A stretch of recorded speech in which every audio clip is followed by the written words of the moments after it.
talk about climate change itself and how big a threat it is to Africa. Should we be worried?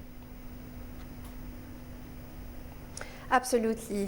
Thanks, first of all, for inviting me to join you today. The African continent is actually one of the most vulnerable regions in the world to the effects of climate change, even though on the other side, this continent has contributed very little to the global warming. In fact, Africa emits about 44% of the whole greenhouse gases, the gases which are causing the global warming.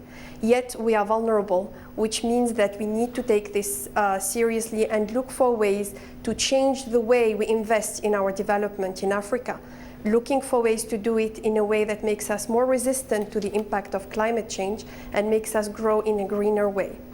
But of course, Africa is a continent of 53 countries, so the impact on different countries is going to be different. Who is most at risk? Well, different regions are impacted by different risks. In North Africa, it's going to be desertification. In sub-Saharan Africa, there are areas where there will be change in rain pattern, which may cause more frequent floodings and more frequent droughts. Generally speaking, this means that you need to take each country by country and each region by region and take the history of the climate pattern of that country and run them through climate modeling systems and identify your specific country or your specific region, how is it going to suffer. In some, it will mean that coastal regions will be affected by a rise in the sea levels. Island states are particularly vulnerable. States that rely on hydropower or on agriculture without proper irrigation will see changes in rainfall affecting that agriculture. The impact is different in different areas. Areas, of course, where you have forestry may suffer as well from the impact of these changes. Yeah, now it sounds like you're talking about the whole of Africa, because it does certainly seem like it will affect all the different parts of the continent. Now, there are a number of meetings that are taking place at these annual general meetings, and tomorrow we've got your president, Donald Kaberuka, speaking at a seminar which is themed Green Growth Now in African Perspective, and the next day we've got finance ministers as well as other officials meeting and talking about the green economy. Now, of course, with problems comes opportunity. How big an opportunity is this for Africa? We believe there is a real opportunity due to the fact that our continent, of course, it's different between a country and another, but generally speaking, investments still need to be made in our infrastructure, in our agriculture, in our forestry sector. So knowing what we know today about the changes in climatic patterns means that we have an opportunity to grow in a more resilient manner, make investments in a way that they will resist to climate change, but also grow in a way which is greener from the business as usual.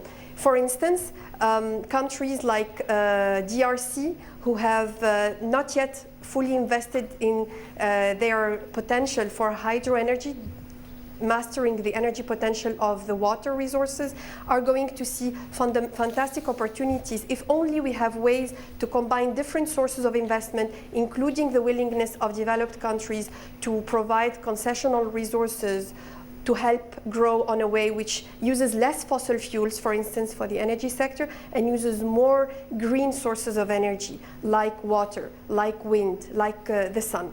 But of course, that's the crux of the problem, isn't it? It's cost. It's about cost. I mean, Inga alone, we're talking about the prices that I have seen range as much as $80 billion. Where will the money come from?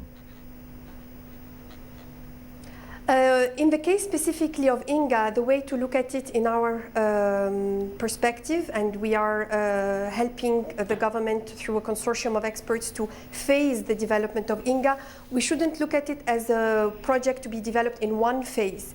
It is a project that has to be phased because of the sheer amounts that have to be mobilized. So a first phase of Inga, which would be between 3,000 megawatts and 7,000 megawatts, that would put it at around $7 to 14 to $15 billion, is something that is feasible potentially if We have the players within the DRC, including mining companies who have big needs of energy, but also regional countries. The South African power pool express interest in purchasing some of this clean and affordable energy.